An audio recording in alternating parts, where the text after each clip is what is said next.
Okay, NHL news for September 20th. Blue Jackets GM Jarmo Kekalainen, if I pronounced that right, won't trade Artem Panarin, the bread man, this season.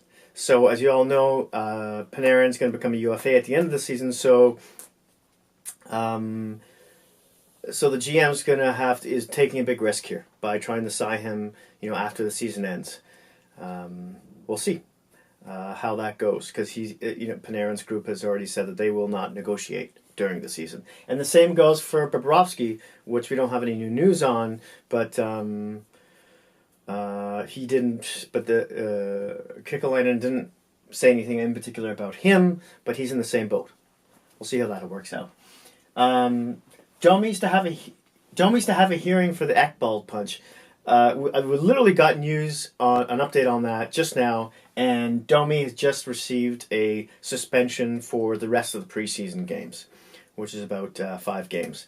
If you hadn't seen it, it was about was it yesterday, day ago, where during a Montreal-Florida game, during a scrum in the corner, Domi was upset with Ekblad. Ekblad didn't want any part of it, and then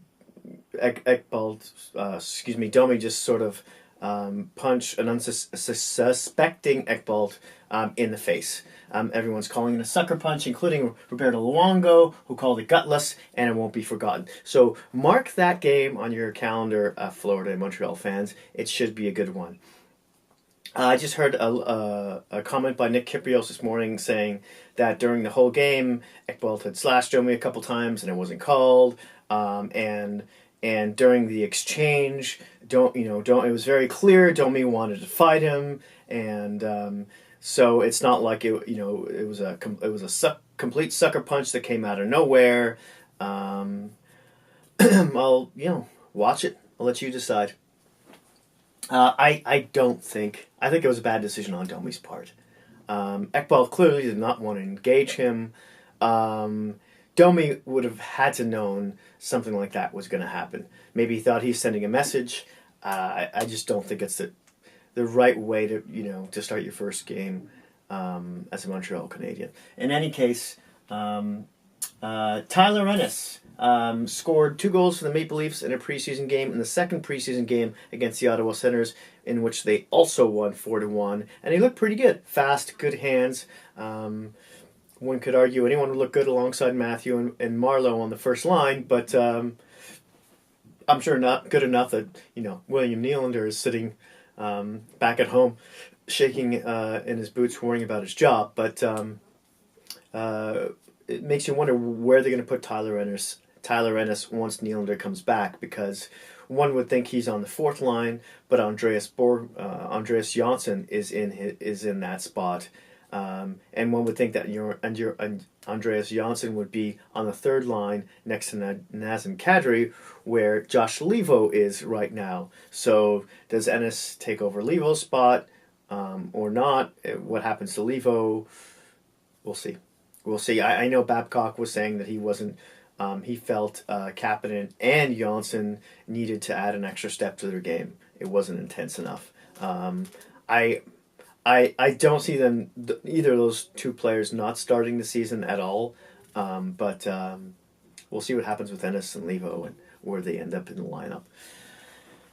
Next, the Reinhart from the Buffalo Sabres signs a 2-year extension worth $3.65 a year, having 25 goals and 50 points last year. This is a great signing for Buffalo and Botterill. Maybe he wanted to sign him for more, but he wanted to have more of a look-see or show me as to what if he can keep producing these kind of numbers and keep excelling.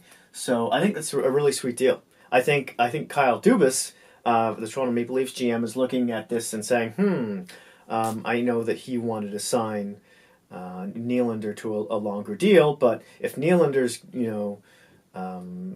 wants just Kyle Dubas does not want to give Nylander more than probably about $6.5 million, because he's not going to be able to keep the rest of the band, Matthews, Marner, etc. So albeit everyone wanted a long-term contract, they may just have to take a short-term. And looking at this, because Nylander scored 60 points over the past 2 seasons, one might think that Nylander might get around 4.5 for a shorter-term contract, or 5. So I'm sure Kyle Dubas is smiling about this. The remaining RFAs besides Nylander, that is, and Reinhart, who was just signed, are Nick Ritchie from the Anaheim Ducks, which I don't understand why this is still an issue. I don't think Ritchie has any leverage at all.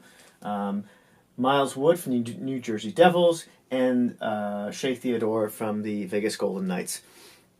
Apparently, Theodore and the Knights are quite far apart as well, which is obviously isn't good for the Knights. Especially seeing as how their other defenseman, whose name escapes my mind at the moment, was just suspended 20 games. So Theodore's camp probably knows that, and that's putting pressure on George McPhee. But we'll see how that goes. Again, the Pierre Dorion pause. You see how I wrote that on the board here? If you were watching the Ottawa-Toronto couple preseason games that just happened yesterday and the day before, they had interviewed GM Kyle Dubas from the Toronto Maple Leafs, and then they interviewed Pierre Dorion from the Ottawa Senators. The interview was held by David Amber and Elliot Friedman of Sportsnet, and everything seemed to be going fine up until the last question, where David Amber asked Pierre Dorion what was the most opportunistic. What was he most optimistic about in the coming season? And Pierre Dorion said that we're a team. He literally took this giant pause, this giant awkward pause, and then said that we're a team. If I'm part of the Senators' PR camp, I'm begging Dorion and Melnyk not to step in front of the camera for the rest of the season. Yee. Yeah. Erik Karlsson can only sign an 8-year contract with the San Jose Sharks after the trade deadline. There's a CBA rule which says that a player must be with his team from the previous trade deadline, from the previous season, in order to sign him to an 8-year contract. So Doug Wilson can sign him for 7 if he wants right away, or wait till after the trade deadline and sign him for an 8. Either way, I think it's a win for him. We'll see what he does. Our last bit of news here. Can I say this properly? And cue the construction outside and the garage door and blah blah blah. Can I pronounce this correctly? Andrei Pavlik. I think I did. I think so. He just retired today. He announced his retirement, which is surprising because he's only 31 years old.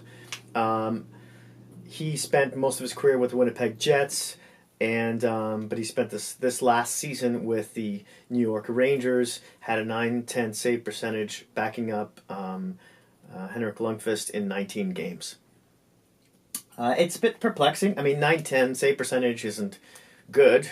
By any standard, should be at least .915. I would think would be the league average, minimum. But it's not horrible either. So, who knows why he retired? The letter that he wrote through his agent didn't stipulate why. Could be maybe his body just isn't reacting the way he wants anymore, or some sort of personal reasons, or he doesn't have the drive, or I'm not saying he doesn't have the drive, or maybe but possibly. Maybe he's got an offer to join some sort of hockey head office somewhere. Who knows? I guess we'll see in the coming days, months, years. Thanks very much for watching. That's all the time we have. Hit like if you like this video, and smash that subscribe button if you really liked it. Catch you soon.